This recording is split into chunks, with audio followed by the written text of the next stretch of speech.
organized in time for school. So here I have a board game that you can use to play with your kids. And this is going to help you create a routine or a schedule for your day. So it is a good idea to sit down with your kids and talk about what their favorite activities at school are, and when they would like to do it. So do you want to do all the fun stuff at the beginning of the day? Do you want it mixed in, or do you want it at the end of your day as kind of a reward? Another thing I would say, I'm going to pull out my pens here, would be this has about 20 different slots. I wouldn't really recommend scheduling more than like 10 activities a day, and definitely don't feel like you have to create an 8-hour school day. That's not really what at-home learning is about. Flexibility is good, and definitely schedule in like breaks, some activities as well, not just schoolwork. So I have some permanent markers here to decorate my little schedule. You can also use whatever you have available. If you have stickers, those are a great way to decorate. I currently have this laminated so that I can erase it and write a new schedule every day if I want to, or every week if I want to. And if you don't have a way to laminate at home, you can definitely give us a call at the library, and we're happy to make one up for you to come pick up and take home and make it your own. So I'm just going to do a little bit of personalizing here. I'm going to draw like a little tree. And this is another fun thing to do with your kids in preparation of school. It helps get everybody into kind of the school mindset of what it's going to look like. So doing this ahead of time is absolutely something that I would recommend. And this is good for any age kids. The child development person that I talked to when I was talking about this idea said, this can be a fun thing for younger kids, or for like kids who are just starting middle school. It helps give them a sense of agency. So it helps make it feel like they have some control, which is definitely what that age group wants. So it gives a variety of control possibilities to all the different ages. And you can look at this whichever way you want. So if that's how you want it to face up, or even that way or that way, it can be whichever direction makes the most sense for you. I'm just going to make like a little pond here. Oh, that marker's dead. That's okay. But yeah, definitely make this your own, and one for each kid is definitely what I would suggest. I wouldn't try to have multiple children sharing the same agenda, even if they are doing the same things. It really helps for each kid to keep track of their own activities, using their own little agenda game. Okay. So I can decorate more later, but you get the idea. Just make it your own, make it match the kid, make it match your home, whatever you like. And you can put this up in front of their work area, you can put this up on the fridge, just whatever area they will be able to access easily. So here I'm going to write start. That pen's not working either. Okay, I can write in this color. And this is a dry erase marker, so I did my decoration in permanent marker, but I can do my daily activities in dry erase. So we're starting over here, and you can decide how you want to do it. You can say you move one space at a time once you've finished each activity, or you can, if you want to do less in that day, if you've had kind of a stressful week, or if you're looking at your kid and they look absolutely exhausted, you can give them a die to roll, and they do that many activities. I just would suggest interspersing some specific things, like maybe here you have to stop. You have to stop at this spot and take a snack. Which you can't really read because this use smaller pens. I definitely would suggest. And you can do this on a daily basis, as I said, or a weekly basis. I have one that I can erase as many times as I like and rewrite as many times as I like, because it's laminated, as I said. But you could also print one out for each day of the week that you're planning on doing school activities, and do a different one for each day of the week. It is a good idea to mix things up and not try to do the same sort of thing every day. It helps keep things fresh. So you can even color code. So I'm going to have the orange be times where you have to stop or start. I'm going to call this lunch. So this is going to be lunch.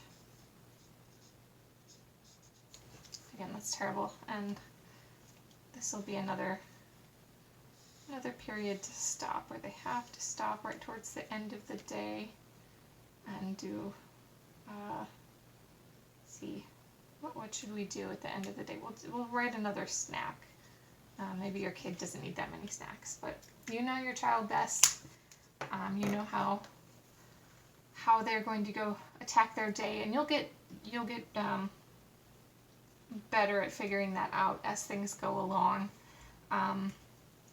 You may have had some practice in the spring, but this might be a whole new learning at home experience for you and your kids. So you could tackle it either way. So you could you could treat this as a new way to set up new routines and a new way of learning. Sorry if that didn't make any sense. Okay, so I have the pink here now, and the pink's going to be schoolwork. So I'm not going to start out the day with schoolwork. I'm going to leave that one for something else. But let's say my child enjoys English. So I'm going to put English here at the middle of the day, right when I know that I'll try green. I know my child starts to lag a little bit after lunch, so I'm going to put English in the middle of the day where I know they enjoy that, and it'll be something that'll keep them going until lunch starts. So there's English in the middle of the day. You know what, math, they really need to be fresh for, so they're going to do math here at the beginning of the day. It's not maybe their favorite activity, but it is something that that they do better in the morning when they have fresh eyes. And maybe we'll do a review here in the afternoon, not right after lunch because I know that's when they lag a bit, but we'll do it in the afternoon before the end of the day so they have a chance to review what they did that day. And it is a good idea to set up review times, especially for subjects that they struggle with, because I mean, practice makes perfect is a little bit of a it's not quite true, but it is true that practice makes proficient. It helps. So we'll have math, we have English, we can do a little science here. Let's say it right before snack time, so we'll do science. And we'll do some social studies.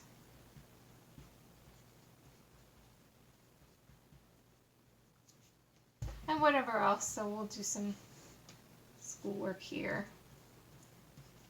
And you'll notice I'm leaving a lot of room for breaks. One of these can mean, okay, well, I'm going to take all this space. So this is 2 spaces for these activities during the day, because these are going to take a little bit longer than some other things. So math is only going to take 1 because it's a review time. This other school thing can take the rest of the day. They'll finish off that day. So that's 1, 2, 3, 4, 5, 6 things that I'm expecting from them, and that's a good amount. And I'm judging by my kid. Your kid might be totally different. I'm going to write in finish here. and that means they're finished with the day. So the last thing that I'm going to show you, we're going to, unfortunately I don't have a pen that works, so we're just going to pretend that this works and write, there's like a little star here, and these are times for people to, for your kids to maybe get some exercise, maybe do an activity that they enjoy, get a little breather. So maybe I'm going to get at the hula hoop that day, or maybe I'm going to have some water play if it's still warm outside, or I might even put in something like, help make lunch, or help, prepare dinner. Maybe not something that's a chore that they would regularly do, but something that's getting them involved in kind of day-to-day life that still has to do with things that are going to help them when they're grown. So maybe it's practical application of something that they're learning. Maybe you're doing something extra that day. Maybe you can do like a quick virtual visit to a zoo. We've just posted back in the end of July a San Diego Zoo virtual experience, which I think was really fun. Start out with, you have to stop and eat breakfast here. And meals are important. If you are worried about getting your child meals or correct nutrition, definitely call 211 Connecting Point. They have wonderful resources that they can help you get connected with. And once the school year starts, I know everything's changing. You can reach out to your school as well, because they may have some resources for you.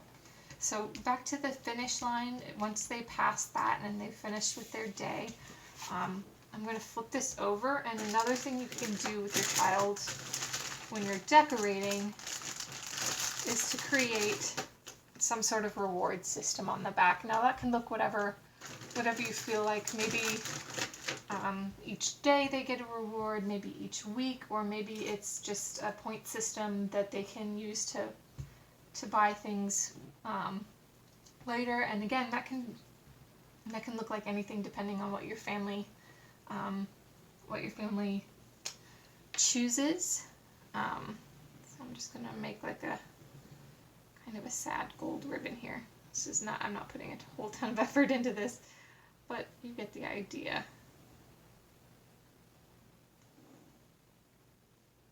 And some awards might be an extra hour of outside time, or maybe a trip to a park, or some sort of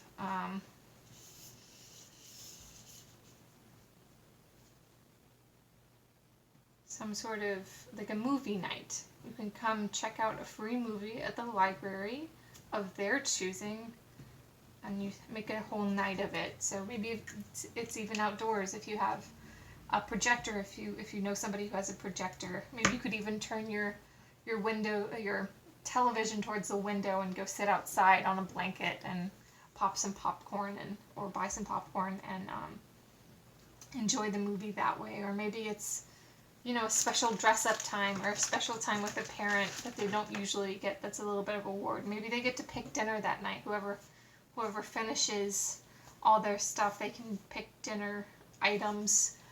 It's whatever works for you. Maybe, again, it's a point system and it adds up, and they can purchase things like, mommy has to do this chore, or dad has to drive me to an activity of some kind, or if you have toys, you could even do like a prize box, and they get to choose a prize from the box after a certain amount of time. It's whatever you want it to look like, and you don't have to do that. The game can be its own reward. It can be just a fun game that they play throughout the day, and then if they finish, they can have maybe a cool poster that they can hang up on their wall that shows they've achieved it that day, and they get a little extra pat on the back.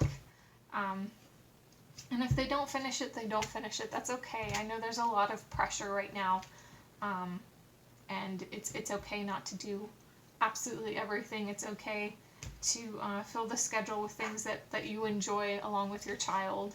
And you can also put in times if you want. So say we have a meeting with the teacher at this time, you can put that in there.